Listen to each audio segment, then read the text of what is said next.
up, guys? I'm filming a commentary video. I'm filming on my bed today because I feel like it's more comfortable. If you're new, subscribe, like this video, comment, check out my other videos if you haven't already. Subscribe, like this video, comment, check out my podcast, Pretty Open-Minded, on Spotify and on YouTube. And also, I do want to mention before I start the video that now my channel is open for memberships. So when you become a member on my channel, there is like different perks like shout outs, custom emojis, all that stuff. Members only live chats, members only shorts. So the members only shorts are basically like, if you're a member on one of my tiers, then you can see my shorts before I post them. So it's kind of like a little club. So if you're interested in that, go ahead. There's no pressure, like it's a choice if you want to. But if you do, I appreciate it because it helps me out a lot. And yeah, we're gonna be talking about the infantilization of Gen Z. And I've been trying to make these notes for days, and hopefully it sounds good, hopefully it makes sense, because I feel like sometimes it doesn't sound cohesive, but I just am like trying to hit all the good points, or I feel like points that are important. But I got the idea from this one YouTuber. Her name's Julia, and her last name starts with a B, and I saw that video and I was like, that's a really good one. I feel like it's a really good thing to talk about since it's kind of like a big thing. I feel like I do talk about a lot of Gen Z things, but it's because I'm a Gen Z, and I feel like a lot of things are happening in Gen Z that I feel like should be addressed. I'm glad that a lot of more people are talking about the stuff that I feel should be addressed when it comes to Gen Z, because I feel like it's a lot more dramatic, a lot more shit going on versus all the other generations. I'm pretty sure whenever you go on TikTok, you're scrolling and you see someone say, I mostly see it on women, like women say this a lot. I don't really see a lot of like men say it, but they'll be like, oh, I'm a 20-something-year-old teenager. Josh and Sav say, I'm a 28-year-old teen mom, teen parent. It's very cringe, I'm not gonna lie. I feel like we are at a point where we're kind of like stunted emotionally, and I feel like there's a lot of reasons for that, to be honest with you. I feel like one of the reasons why we're having a lot of delayed milestones is because of the panorama that happened in 2020. That lasted a lot longer than we thought, and that was a very pivotal moment for a lot of us to start adulthood. That's when we started graduating high school. Not me personally, I didn't graduate high school in 2020. Stop! I graduated in 2018, so it was like 2 years before the panorama happened, which I'm very thankful of that. I do feel like this is the second time I've mentioned the panorama, but I feel like it's important to discuss it because I feel like this is kind of where it went wrong. Not that we had, I mean, we kind of did have control over it, but once it got to the US, it kind of was just like, everyone fend for yourselves. That's when people graduated high school, people were graduating college, people were also starting the workforce a lot of the time. So it was a very pivotal moment to start, you know, really truly learning how to sustain yourself in the adult world. And those were the times that you should learn how to be more social. I mean, it's good to learn how to be social as a child because it's very important, honestly, throughout your whole life, but it's very important as a kid and as an adult. Panorama happened. It basically kind of like ripped that away from us because we had to be stuck inside.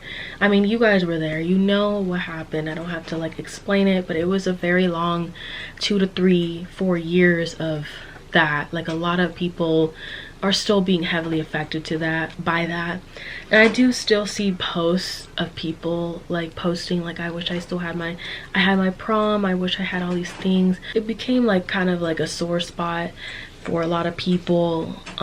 My brother was one of those people that weren't able to have a normal prom. I don't think he would have gone to prom, but he didn't have a graduation. He didn't have the normal stuff that you're supposed to have in high school. and so his stuff was online, and it was kind of anticlimactic when we were waiting for his name. I took his graduation photos back in 2021. We went downtown.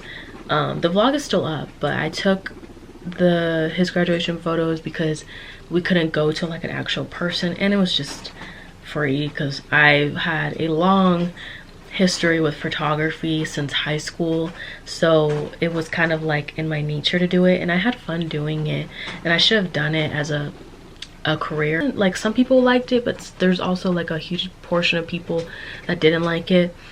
Personally, I feel like when it happened, I had a lot of anxiety.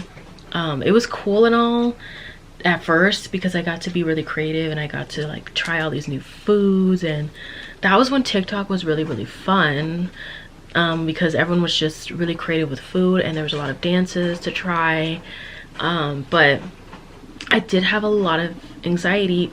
The reason why I was probably scared was because of the fear mongering on the interwebs and the news outlets. Like, they really made it seem like, you know, like you'll croak if you leave the house and you get the vid. Like, they really wanted us to stay inside, and it was just a lot. Like, sanitizer prices were going up.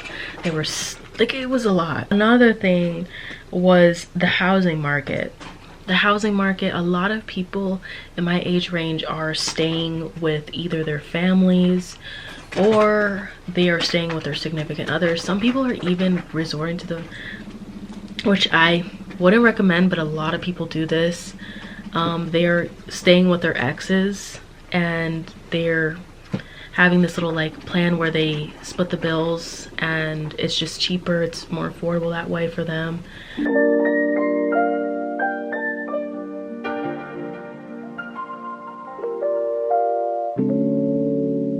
Glad that I never had to do that, but I do feel like it kind of sucks to be an adult in this generation because, you know, we had a recession back in 2008, but since I was 8 years old, I didn't understand it, didn't know, but people still bring it up. Like, I remember the recession, and I'm so glad that I didn't know, because if I did, I feel like it would, I wouldn't really have a childhood because I'd be worrying about money. And I knew that we had money issues, but I wasn't trying to make it a sore thing in my childhood. My mom made it very apparent to not really like worry about it, but to be aware that we do have issues. Literally, if I'm going to be using an example here, the houses in my neighborhoods are going up to like 200,000, and our house, when we first got it almost 7 years ago, it wasn't that much. I couldn't remember if it was 100,000 or 80,000. I used to remember it by heart because people would ask me how much our house went for, and because they would be like, they were trying to see if it would be a good spot, like this area would be a good place to live in. And a lot of houses were being built a couple years ago, like 3 years ago. They're still building, but it's not really in my neighborhood. But 200,000 is a lot, and it's just like, I look at the apartments here and it's just like they're asking for a lot for nothing. Like, I look at the apartments nearby and they have a lot of maintenance issues, and it's just like, I just don't see myself like doing that. Ideally, like, it probably would be better to get a house so you don't have to keep worrying about apartments and living by people, and it's super annoying, but there's so many other things you have to be responsible for when it comes to a house, and I see it firsthand being in this house. At the end, it's probably worth it. And I do feel like it kind of sucks that it's becoming a huge issue. A lot of people are miserable living with their families, and it sucks because I used to feel bad for living at home because my family, not my parents, but like other family members, would kind of make me feel bad for still living with my mom. And why that would make me feel bad if they see how bad the job market is, how bad the housing market is. Like, everything is going up in price, and it's not like it's you know like a one person thing. This is going on everywhere, in the US. And people thought really, like, when they brought Trump into office, they really thought that I keep seeing shit fly by my window and I think it's trash. They really thought that Trump being back in office was gonna lower the prices of everything, and that's not how it works. Like, it's not how it works at all. No way for you to lower the prices of everything. It just keeps going up. Like, it doesn't go down, it just keeps going up. And so I don't know why people were like, oh yeah, I did it because to lower grocery prices. He never said. I watched all those speeches that he was in because I like to know what's going on in the world, and you shouldn't be oblivious to what's going on in the world, because if you're oblivious to what's going on in the world, then that's a you thing. But personally, I like to be up to date about whatever's going on in the world, because it could affect me and it could affect people around me. I don't recall him ever saying that he wanted to do any of that. He was kind of on his own stuff. He had his own plan. Found it very embarrassing when people were like low, like you can tell that they were lower income families, and they'll be like, yeah, I did it because I want to lower gas prices, all this stuff. This is why it's good to be educated. This is why it's important to read. I like to think logically and not emotionally, because I remember when I was younger, I used to think very emotionally when it came to politics. And when I think logically, I feel like it helps me think clearly when it comes to that type of stuff. Kind of suck though, because we're all kind of dealing with that, and with the prices going up and everything, it doesn't match the pay that people are working for. So a lot of people that are in my age range do not feel like real adults because of all these things are happening. Like, people tend to infantilize themselves, mostly women. They do this to probably cope with what's going on in the world, because personally, like, it is a very scary place and there is stuff going on all the time. Things are going up in price, like I said, and so people are becoming more desperate. Over here, I was talking about this yesterday actually to a dude. I was telling him about how, because he was like, this used to be the safest place in America, and even Trump said it himself. I think that's why it became a thing. And this was like, I think he said that 5-6 years ago, and I do remember it. And I was freshly new here, so I was thinking like we were Gucci, you know what I mean? I feel like since the economy has gone a lot more bad, downhill, I feel like a lot of people have gone more desperate.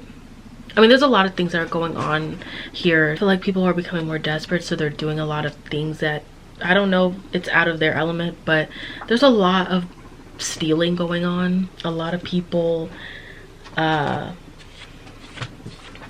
like, you know, being porch pirates, or they're stealing from establishments. They're stealing from like the car, what is it called? Like when they sell cars, they did that.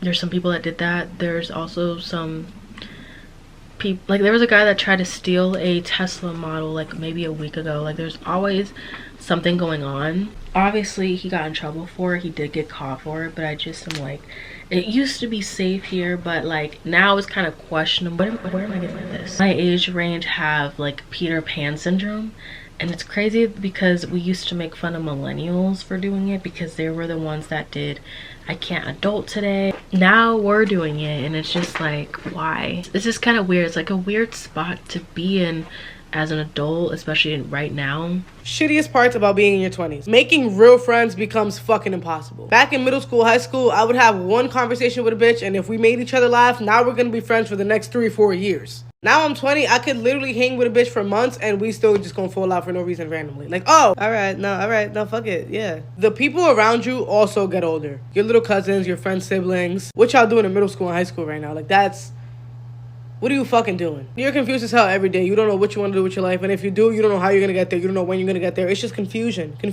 I don't know who the fuck said the 20s are your prime, bro. If this is my prime, oh my God, help me. God. It can't be. It can't fucking be. You always feel like you're running out of time. Mind you, you're young as shit. It's just the fact that growing up, everybody has this delusion that when you enter your 20s, you're gonna have your life figured out. You're gonna have a great job, make mad money, have the best apartment, have your dream house, your dream relationship, and that shit don't be fucking happening. When that doesn't happen, you're like, damn, I'm so behind. Basically, your 20s fucking blow. 30s better be better than this, bro. Like, get me out of here. Little, I think I wanted to move out when I was probably around this age, and I think honestly the reason why I feel so behind in my life is because when I was little, I told everyone and their mom that I wanted to have kids by around this age, and I thought it was like a perfect age to have kids at 25 and get married, have like, I wanted the whole like traditional things. And it's crazy because not a lot of people want that anymore,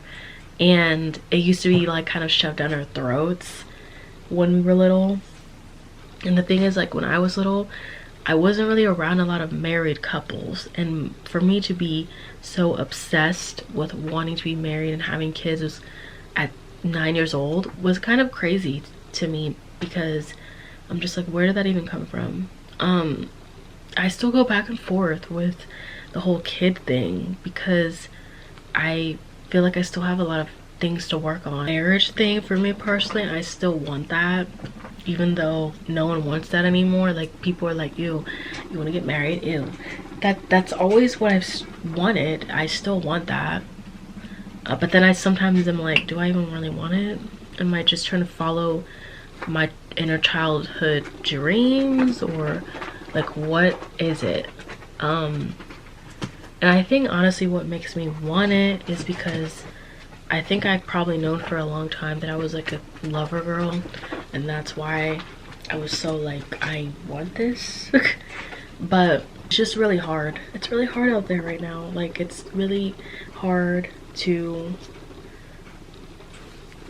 survive. Like, honestly, like, people are literally buying their groceries with Klarna right now, and it's kind of sad that we become this far along in the world. Like, you would think we'd be more established by now, but it just seems like we're going backwards.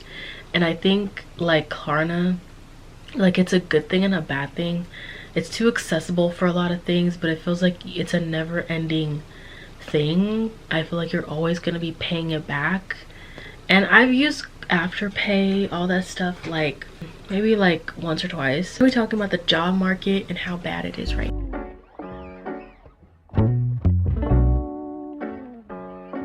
Okay, so the job market, everyone is always talking about the job market, okay? It's a very important topic to talk about, and I do get very nervous about whenever I do graduate in some years from now. One of them being AI. AI is one of the things that are taking a lot of jobs. It's taking over my mom's job as well, and I'm noticing it's for like mostly like tech jobs, which kind of sucks for my brother because he's gonna be, I keep wanting to say computer science, but I'm just gonna say computer science, but whatever he's doing has to be online. My mom told me that her job was getting AI. I was very like nervous and also very concerned, because I'm just like, in what way does AI have to be in this job? And what she does, she investigates things, because you could tell when a job is like losing money when they're like replacing people with AI and shit, and they're kind of like cutting corners and letting people go, and it's just kind of like, it's like the purge. I hope it does get better. But the thing I do want to say, that there has been a slew of videos that I've been seeing. I do want to address it, but because some of the people are in my age range, but when people are going to Indeed interviews from Indeed, they're coming up missing, and no one knows why. And so that's another thing that probably should be addressed. I don't think it's on the news outlets, but I do know that like TikTokers are addressing it. I hope that they get found, but it's just like, why? Like, why is that happening, and why is it so many people? You know, I don't think I've ever heard of that in my life. But people are desperate. People are desperate because they want a job. They want to be able to sustain themselves. And it feels like they will do whatever means necessary to get there. But I think I'm gonna end the video here. I've been yapping for a long time. I need to edit this video so I can get it up today as soon as possible. So I hope you guys enjoyed this video. Make sure you like, comment, and subscribe. Make sure you share, all that good stuff. If you would like to become a member, it would be greatly appreciated. It's not needed, but it would be greatly appreciated. And I'll see you next week with another video. Bye guys.